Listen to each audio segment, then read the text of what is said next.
आप सभी को मेरी प्यार भरी नमस्कार।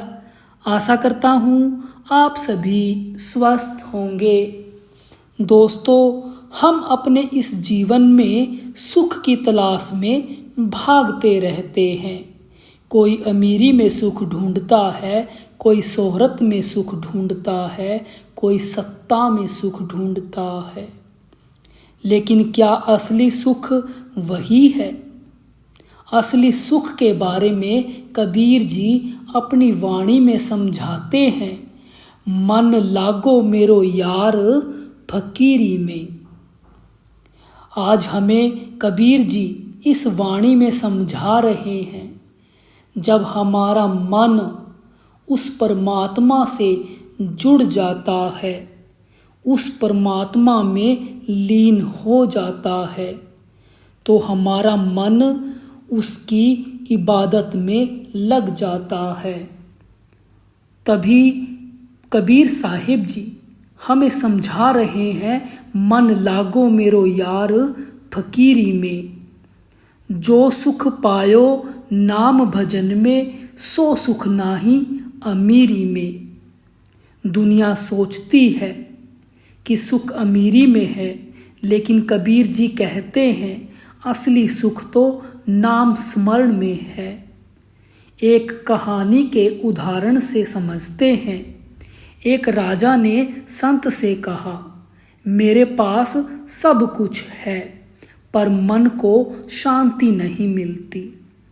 संत मुस्कुराए और बोले, हे राजन, सोना चांदी तन को आराम दे सकते हैं, लेकिन आत्मा को शांति सिर्फ नाम भजन से ही मिलती है। कबीर जी आगे इस वाणी में हमें समझा रहे हैं, भला बुरा सबको सुन लीजिए, कर गुजरान गरीबी में। साधक को सहनशील होना चाहिए, भला बुरा सब सुन लेना चाहिए। मन को विचलित नहीं होना देना चाहिए। एक कहानी के उदाहरण से समझते हैं। एक साधु का लोग मजाक उड़ाते थे। कोई गाली देता तो कोई पत्थर मारता, पर वह साधु बस मुस्कुराता ही रहता और कहता, ये लोग मुझे गाली नहीं दे रहे हैं, बल्कि मेरे अहंकार को कम कर रहे हैं। यही असली संतोष है। जबकि आज के समय में अगर हमें कोई थोड़ा बहुत भी कुछ कह देता है, जब तक हम सामने वाले को उसी के जवाब में खरी खोटी ना सुना दें, तब तक हमारे मन को शांति नहीं मिलती। तो आगे कबीर साहिब जी कह रहे हैं, प्रेम नगर में रहन हमारी, भली बन आई सबूरी में। जो साधक सबूरी खो देता है, वह मंजिल से भटक जाता है। भक्ति का मार्ग प्रेम और सबूरी पर टिका हुआ है।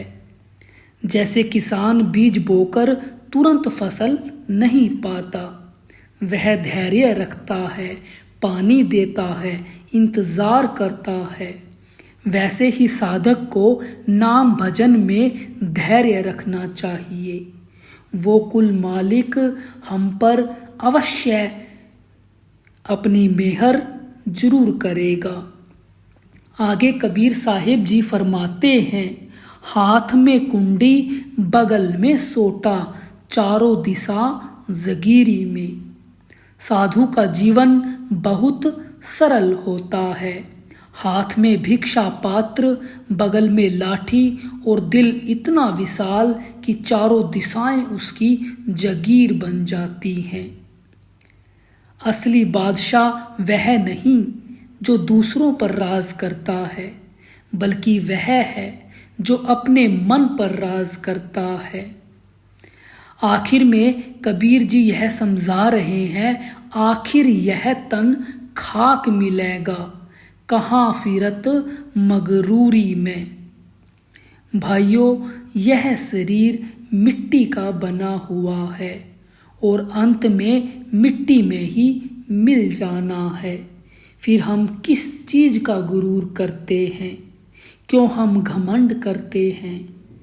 क्या हम अपने शरीर का घमंड करते हैं? किसी अस्पताल में चले जाइए, जाकर वहाँ पर देखिए कैसे कैसे बड़े बड़े साहूकार, बड़े बड़े इंसान वहाँ पर तड़फ रहे हैं। एक उदाहरण के जरिए हम समझते हैं। एक राजा की मृत्यु हो गई, शमशान में ले जाया गया और देखा राजा भी उसी चिता पर जला जैसे गरीब जलते हैं। कोई ताज, कोई सोना, कोई सेना उसके साथ नहीं थी। आगे कबीर जी कहते हैं, कहे कबीर सुनो भाई साधो, साहिब मिले सबूरी में। साधो साहिब धैर्य और सबूरी से ही मिलता है, जल्दबाजी, मगरूरी या अहंकार से नहीं। भाइयों और बहनों, कबीर जी का संदेश बहुत सरल है। वह धन से नहीं, भजन से सुख मिलता है। सहनशीलता और सबूरी ही साधक का धन होता है।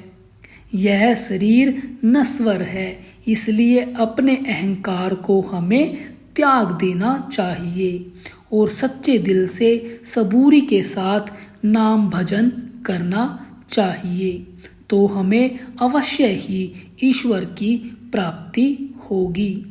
तो आइए हम सभी मिलकर गाएं, मन लागो मेरो यार फकीरी में।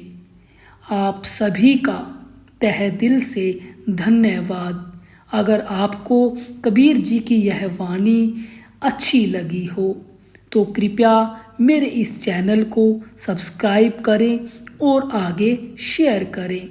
आप सभी का धन्यवाद।